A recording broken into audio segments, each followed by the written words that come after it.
Assalamualaikum warahmatullahi wabarakatuh. Alhamdulillah, Nana Ustazah, apa kabar pada hari ini? Mudah-mudahan kalian dalam keadaan sehat, tanpa kurang satu apapun, dan selalu dalam perlindungan Allah. Baiklah, pada hari ini kita mulai dulu dengan sama-sama mengucapkan Bismillahirrahmanirrahim. Insya Allah pada hari ini kita akan belajar tentang haji. Anak-anakku, setiap muslim pasti punya cita-cita untuk menunaikan ibadah haji dan umroh. Biaya yang mahal tidak membuat orang-orang miskin kehilangan nyali untuk memperjuangkan cita-citanya. Keinginan dan perjuangan setiap muslim untuk menunaikan ibadah haji merupakan bagian dari keagungan ibadah haji dalam Islam.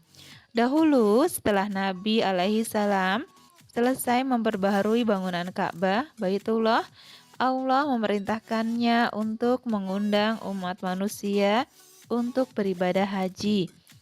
Nabi Ibrahim pun naik ke sebuah bukit dan menyampaikan panggilan itu. Serulah manusia untuk mengerjakan haji, niscaya mereka akan datang kepadamu dengan berjalan kaki dan mengendarai unta. Mereka akan datang dari segenap penjuru yang jauh. Al-Hajj ayat 7.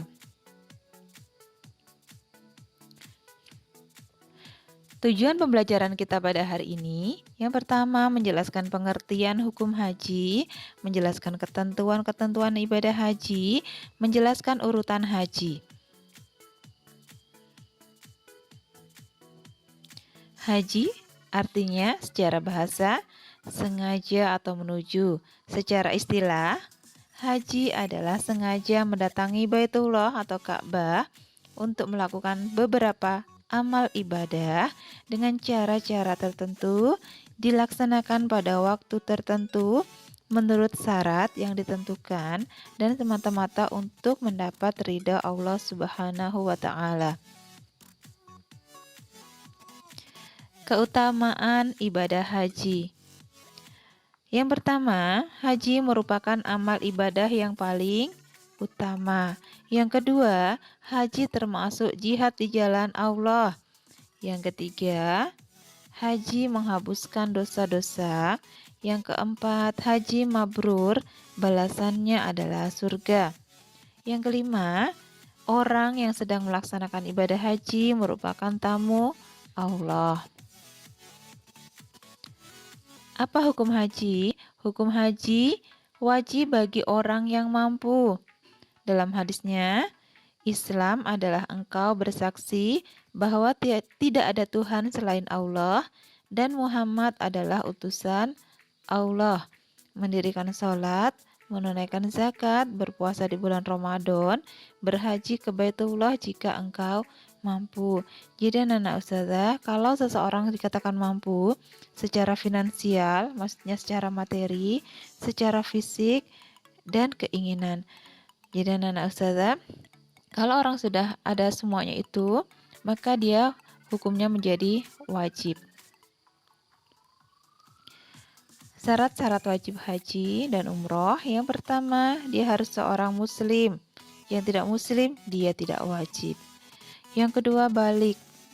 Yang ketiga, berakal. Yang keempat, merdeka, bukan budak. Yang kelima, memiliki kemampuan baik fisik maupun harta, keamanan dalam perjalanan. Rukun haji.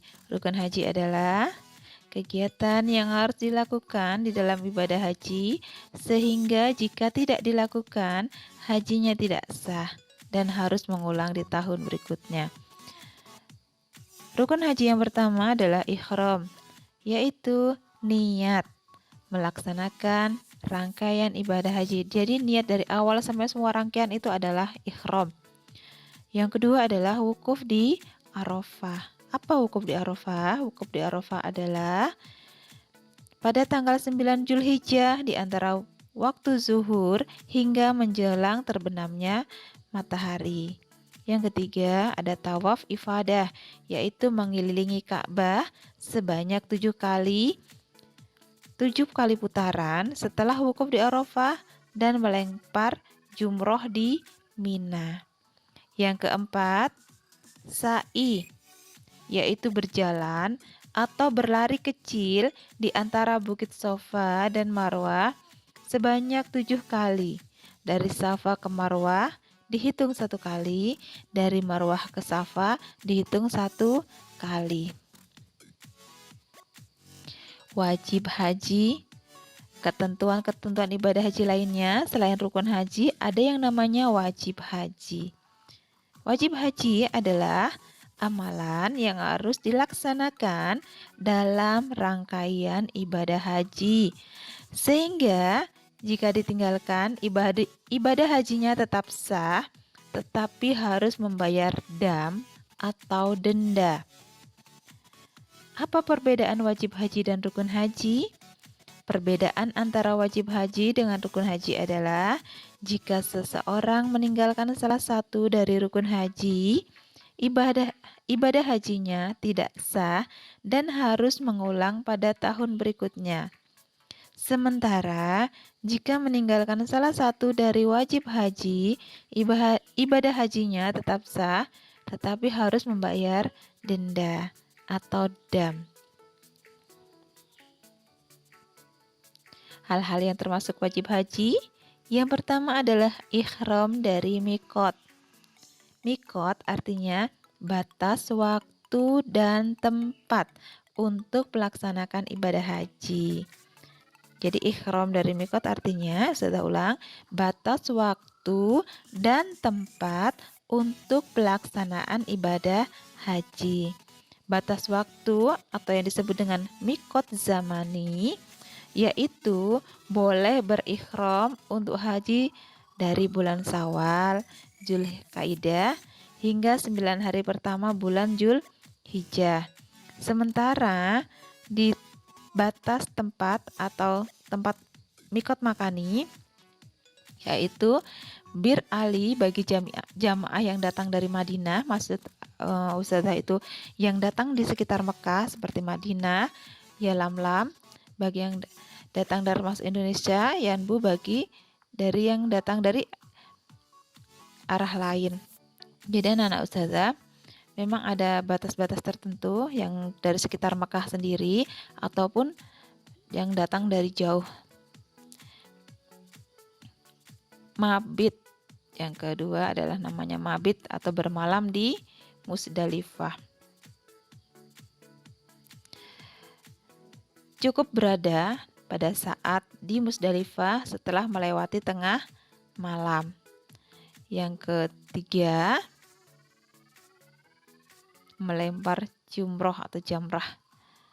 Melempar jamrah kubro pada tanggal 10 serta melempar jumroh kubro, wutso, dan sukro pada hari Tasyrik 11, 12, 13 Zulhijjah.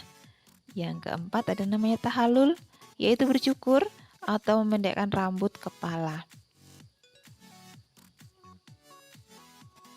Yang kelima, bermalam di Mina. Bermalam di Mina pada hari-hari tasyrik. Yang keenam ada namanya tawaf wada, yaitu tawaf perpisahan ketika akan meninggalkan kota Mekah setelah selesai rangkaian ibadah haji. Tata cara haji dan umroh kita akan bahas di pertemuan berikutnya.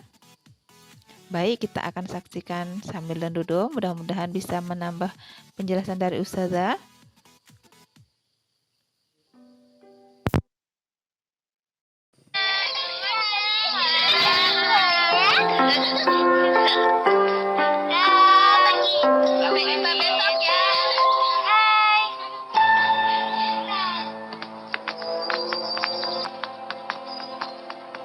Bagaimana kalau kita main petak umpet saja? Kurasa menyenangkan main petak umpet lagi. Bosan ah. Ada apa dong? Tolong, tolong, tolong. Hei, tolong, tolong, tolong.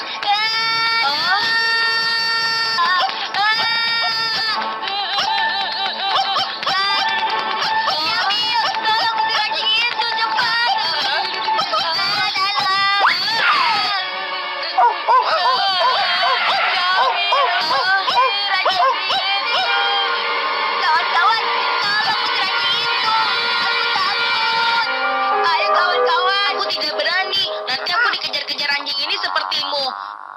kenapa hanya kau yang dikejar olehnya ya? Aku tidak mengerti. Mungkin kau ada salah. Aku tahu kenapa hanya Dodo yang dikejar-kejar. Memangnya kenapa? Amir, jangan cerita. Itu kan rahasia antara kita berdua. Jangan. Setahun yang lalu, waktu anjing ini masih kecil dan aku dan Dodo belum bersekolah, saat itu bila bertemu dengannya, Dodo selalu melemparinya dengan batu.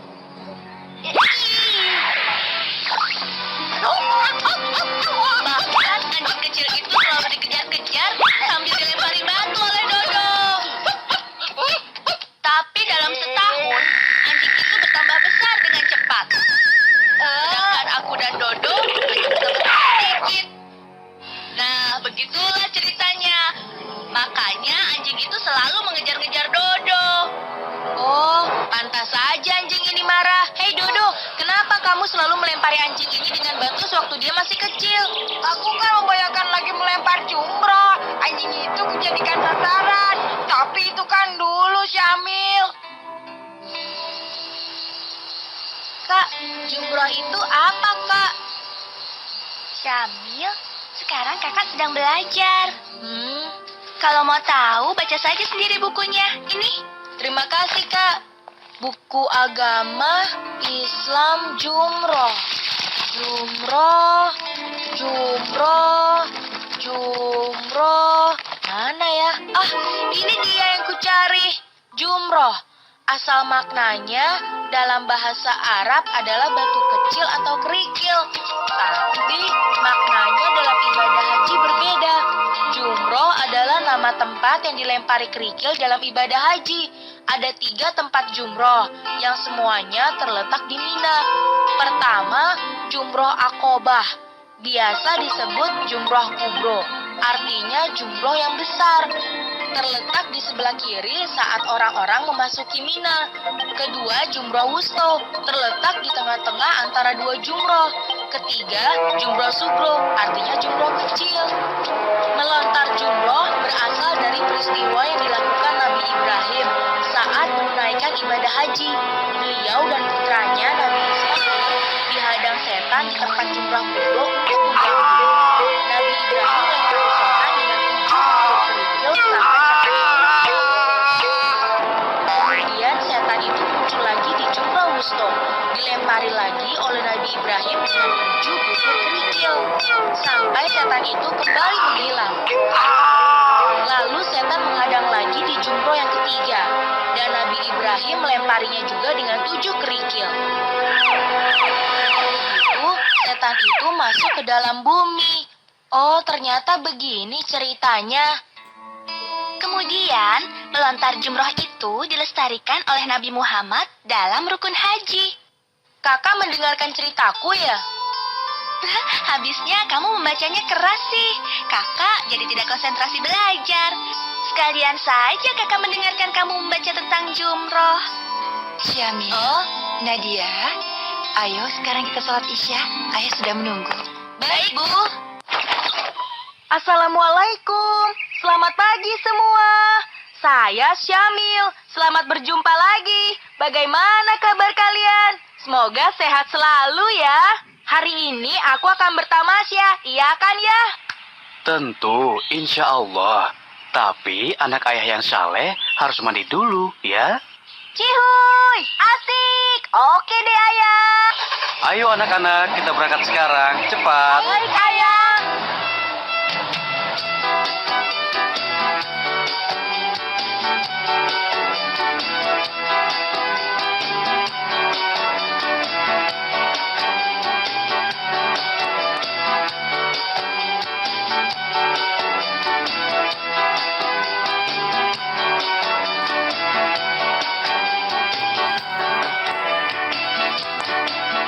Ya Rabbi bil Mustafa balligh maqasidana waghfir lana ma madha ya wasi'al karami.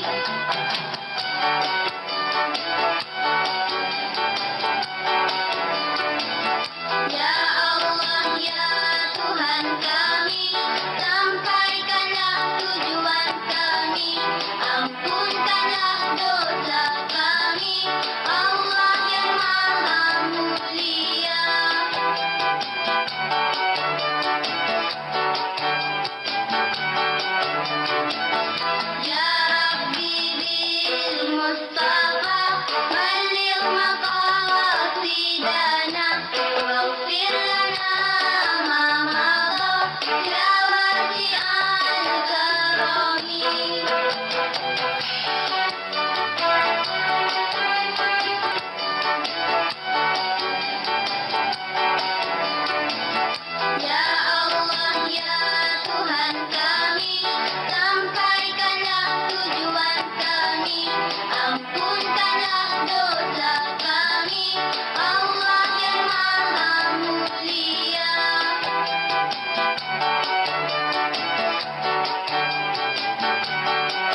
Alhamdulillah. Nah, ayo anak-anak kita turun. Ayo Bu. Ayo anak-anak. Baik, Bu. Zulhijjah, umat Islam berhaji dari pelosok negeri pergi ke tanah suci. Itu dia, Bu. Itu Ka'bah yang Syamil ceritakan. Syamil mau ke sana, ah.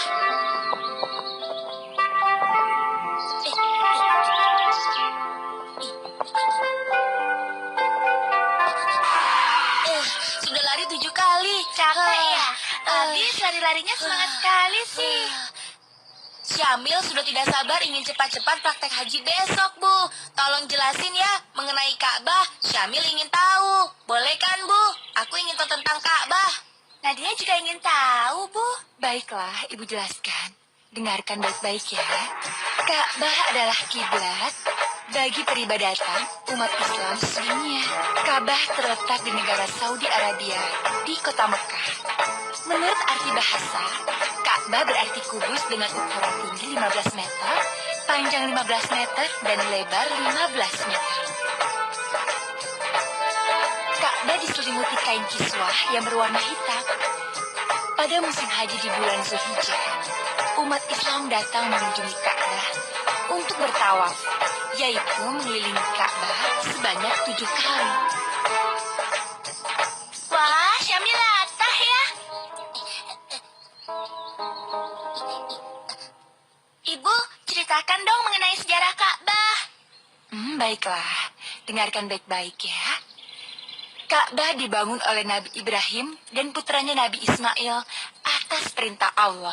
Tetapi, pada tahun kelahiran Nabi Muhammad, kota Mekah akan diserang oleh pasukan Abraha atas perintah Raja Abesinia. Pasukan ini berencana menghancurkan Ka'bah dan melenyapkan Ka'bah dari muka bumi. Pasukan ini dipimpin oleh gubernur Yaman bernama Abraha yang mengendarai gajah. Sebelum sampai di Mekah, Allah mengirim pasukan burung ababil untuk menghadapi pasukan Abraha. Pasukan burung ini menjatuhkan batu dari angkasa. Batu-batu berjatuhan menimpa pasukan Abraha. Dan akhirnya pasukan Abraha berhasil dibinasakan.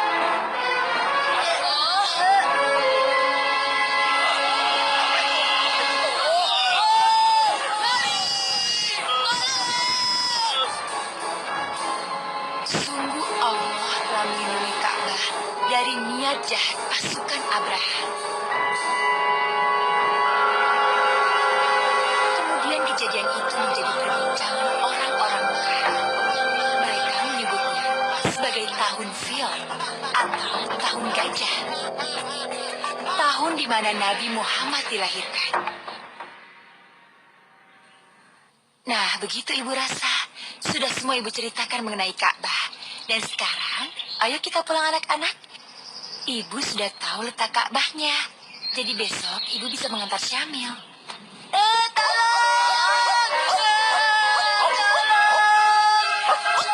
Dodo kalau nawas jangan mengajak anjing itu. Wah, dia tidak mengajak anjing itu, Kak. Dia selalu dikejar anjing itu. Awas! Syamil, kalau usir anjing itu, bilang jangan kejar-kejar aku terus. Bus pergi sana. Bobby, sudah pergi sana. Jangan kejar-kejar Dodo terus. Sudahlah. Wah, kamu hebat Syamil bisa mengusir si Bobby. Terima kasih ya. Memangnya sudah berapa kali barusan kamu mengelilingi Ka'bah, Dodo? Berapa? 4 kali. 4 kali. Seharusnya 7 kali. Masih kurang 3. Ayo tawaf lagi, Dodo. Kenapa jadi tawaf? Perasaan tadi Dodo tidak berniat tawaf waktu dikejar-kejar anjing itu.